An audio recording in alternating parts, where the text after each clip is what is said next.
নমস্কাৰ বন্ধু বান্ধৱীসকল, আপোনালোক সকলো ভালে আছে। আপোনালোকৰ মৰমৰ আশীৰ্বাদত ময়ো ভালে আছোঁ। আজি মই উপস্থিত আছোঁ বাইহাটা চাৰিআলিত বাটৰ নাট প্ৰদৰ্শন চাবলৈ আহিছোঁ।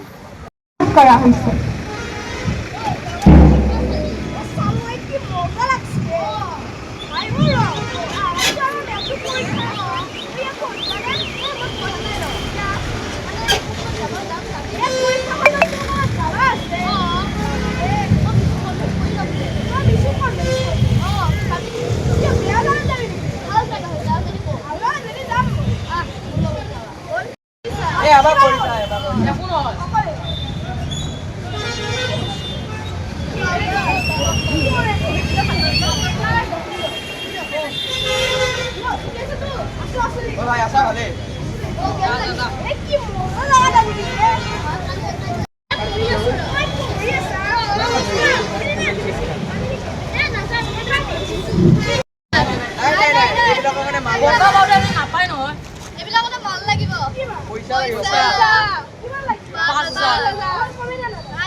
ইহঁতে প্ৰতিদিনে টানকৈ বান্ধ খায়। এই কথাষাৰি উজ্জ্বল কৰি তুলিছে যে কেনেকৈ শিপাই যোৱা অভ্যাসে ভাল বেয়া উভয় অভ্যাসে ক্ৰমান্বয়ে আমাৰ স্বাধীনতা আৰু পচন্দক বাধা দিব পাৰে।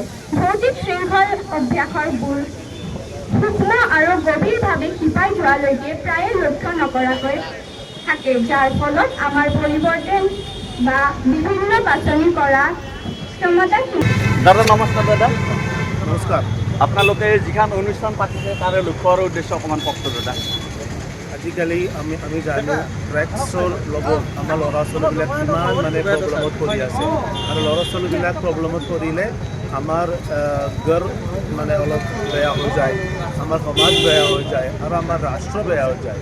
আৰু আমি জানো আমাৰ অসমত CM হেমন্ত বিশ্ব শৰ্মা কিমান এইটোৰ কাৰণে চেষ্টা কৰি আছে। আমি ভাবিছিলোঁ আমিও অকণমান আগবাঢ়ি যাম, আৰু আমাৰ মাজতো ড্ৰাগছৰ ব্যৱহাৰ বেছি হৈছে একদম বেয়া হয়। এইটো আমাৰ ল'ৰা ছোৱালীবিলাকে ভাল নহয়, আমাৰ কাৰণে ভাল নহয়। সেইটো কাৰণে আমি এনেকুৱা চেষ্টা কৰি আছোঁ, এটা মেছেজ ৰাইজক দিবৰ কাৰণে।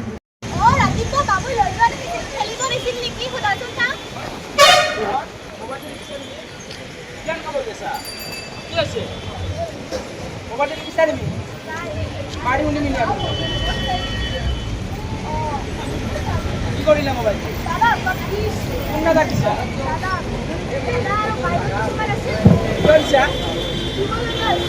তাক দিছা আৰু ঘূৰাই আহিলা। এই ল'ৰাটো ঘৰত শেষ কৰিছে দে, বদমাছটো আছিলে এতিয়া মোবাইলটো বেছি থৈ আহিলে। মন বেয়া হ'লে মোবাইলটো বেছিলে নাজানো দিয়া আৰু চাওঁ দিয়াচোন বাৰু কি হয় আৰু।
এটা পৰিয়ালৰ এককৰ ভিতৰত আন্তঃসংযোগক উজ্জ্বল কৰি তুলিছে।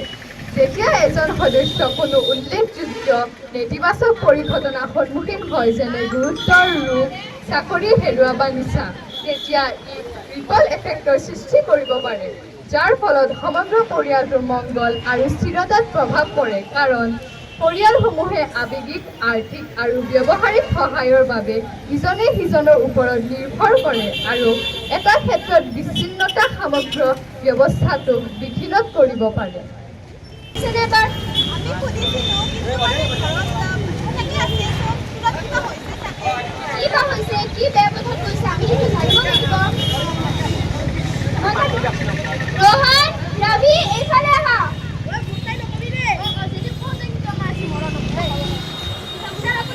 হয় মাতিছিলোঁ ৰোহন এইফালে আহা বিৰা পিছে এইবিলাক কি কৈছে তুমি নাজানা পিছে কি কৈছে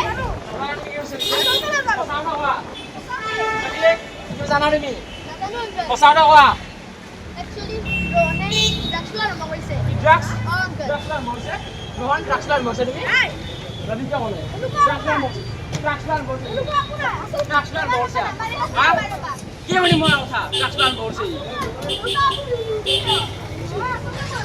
ৰবি কিয় কৈছে হ'লে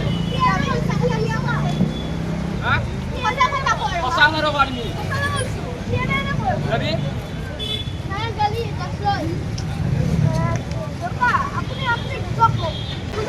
সঁচা কথা ক'বা নাই তুমি ক'বা না সঁচা ক'বা নাই ক'বা নাই সঁচা কি মানে মোৰ কথা ঘৰনে কি কৰিছে ই ড্ৰাগছ মৰছে বোলে কি মানে বিচাৰে পৰা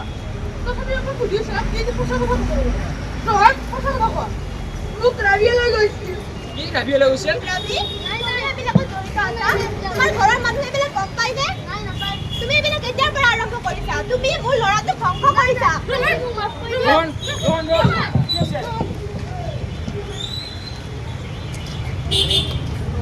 কৰে যে নিচা প্ৰায়ে বিচ্ছিন্নতা আৰু আঘাতৰ অনুভূতিত শিপাই থাকে আৰু নিৰাময়ৰ বাবে সংযোগ, বুজাবুজি আৰু ইতিবাচক ক্ষতিবোধ ধৰণৰ প্ৰয়োজন। নিচা জাতীয় দ্ৰব্যৰ পৰা দূৰত্ব বজাই ৰাখিব লাগে। মই এজন শিক্ষক হিচাপে কেৱল পাঠ্যপুথিৰ শিক্ষা নিদিওঁ, আপোনালোকৰ জীৱনৰ সঠিক সিদ্ধান্ত ল'বলৈও চেষ্টা কৰোঁ।